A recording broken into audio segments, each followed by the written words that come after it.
everyone, and welcome to Leadership Links Live. My name is Kintopf, and I'm the Director of Organizational Development here at MyPath. I'm joined today by Meg Waldo. Meg is our HR Risk and Compliance Manager, and we're here to talk about putting the correct back into corrective action. So thanks for joining me today, Meg. Thanks for having me, Ann.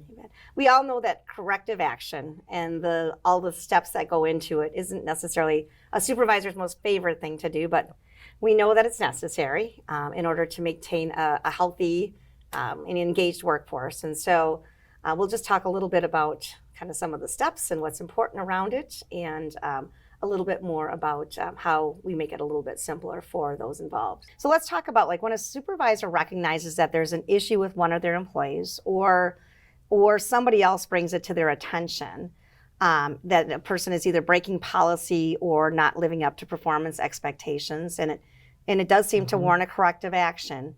What steps do you suggest they take to get things started?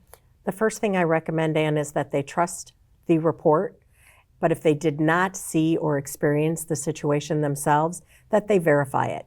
Give the employee owner the opportunity. Okay. So speak to them, get their side of the story, and verify that what was reported to them is accurate. That includes talking to the individual that is allegedly doing the wrong thing or acting outside of the beliefs, behaviors, and the policies and procedures.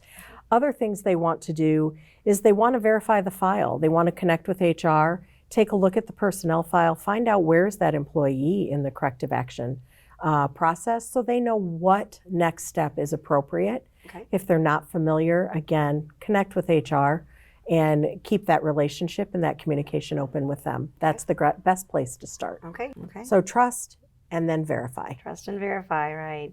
Great, thank you for that. So what things should a supervisor consider when getting ready to deliver the corrective action to that employee that perhaps his performance has warranted it? The first thing they need to do is plan. Okay. They need to think about all of the steps that are going to be taking place.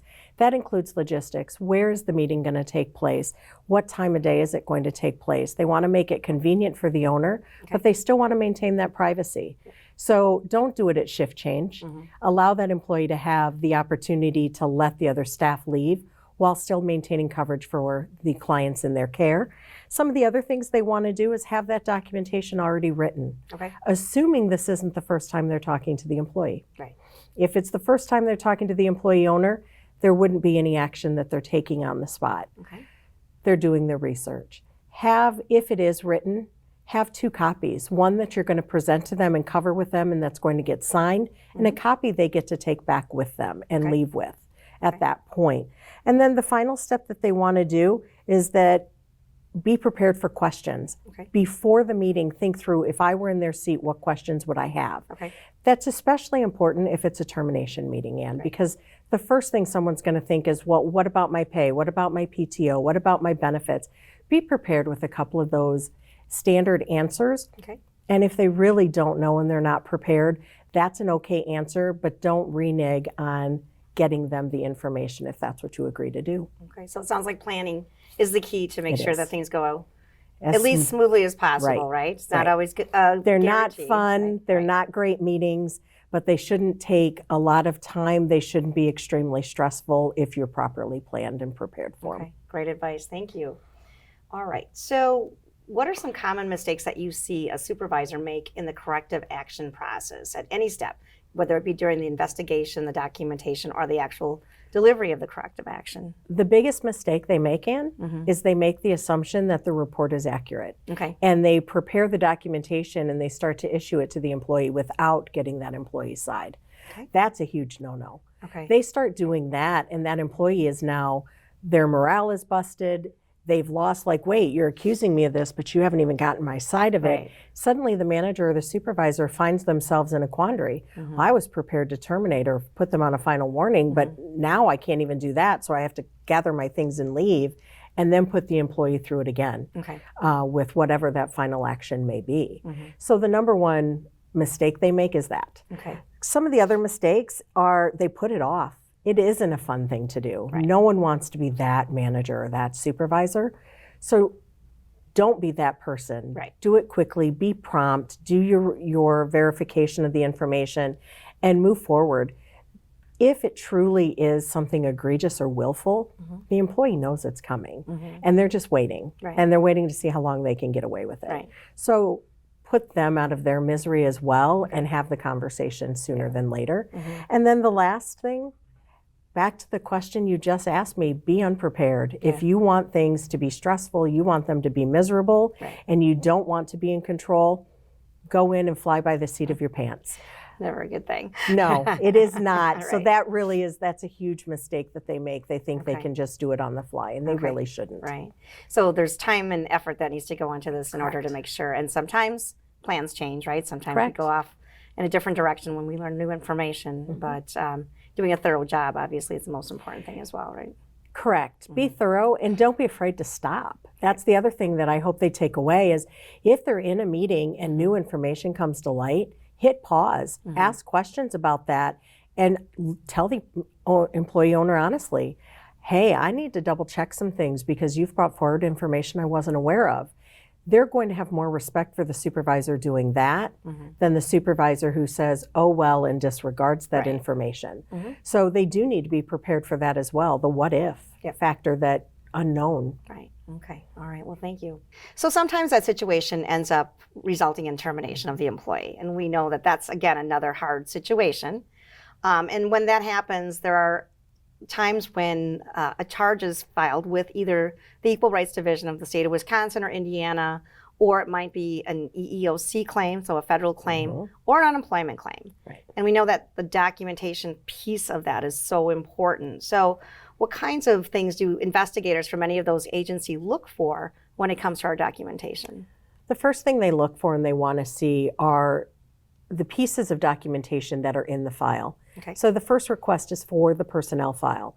Then they're going to ask for any additional information. And what that means to our supervisor audience, Ann, is they have to have their ducks in a row. When did they have these conversations? What happened on those dates? What was the conversation about? All of those details may not be in the corrective counseling or the corrective action form. They might be in some cases, but sometimes it's going to be things on a calendar or in their Outlook notebooks. And we need to know in a very orderly fashion, when did you have those conversations and what were those about? They want to know. They want to see that the employee owner was given fair warning that their job was in jeopardy. So is that language included? Were they told? Were they made aware? Then they move on to the policies and procedures. They want to be sure that we're taking action that makes sense and is consistent with our handbook or the policy and procedure of the operating company. So as these meetings are taking place, our supervisors and our managers really need to make sure that they're familiar with those policies and procedures and that they're engaging the right policy and procedure. And then they're going to just plain be looking for consistency. Are we consistent with how we're handling this employee over prior employees? Okay. All right. So great advice. Thank you. So what other kinds of things would be helpful for our audience to know when it comes to corrective action that we may not have mentioned already? Well, we've talked about a lot of it, but consistency and documentation are the big two. Make sure that your documentation is in order. Partner with your HR folks if you're in doubt or if you have questions about what action is appropriate, or if you believe there's extenuating circumstances. Don't ever hesitate to hit pause and have that conversation with HR. Just don't let pause be an eternity. And then come back around and make sure you circle back around to any employee owner that's impacted by the conversation that you've been having. So documentation, consistency, and the partnership with HR is critical. Yeah, absolutely. And that's what our HR business partners are there for. So great reminder. So thank you so much today, Meg. I appreciate your time. I think it'll be really helpful for our managers and supervisors kind of navigating the road of corrective action with their staff. Well, thank you for having me, and I'm always available as a resource if anyone has questions. All right, thank you. All right, so thanks for viewing today. If you are looking for more information related to corrective action, coaching your employees, anything that will help you as a manager or supervisor, please go out to Ready App, take a look under resources on the Building Leadership Skills Resources folder for supervisors, and you'll find more conversations such as these. Thank you all for joining us today, and we hope to see you again soon.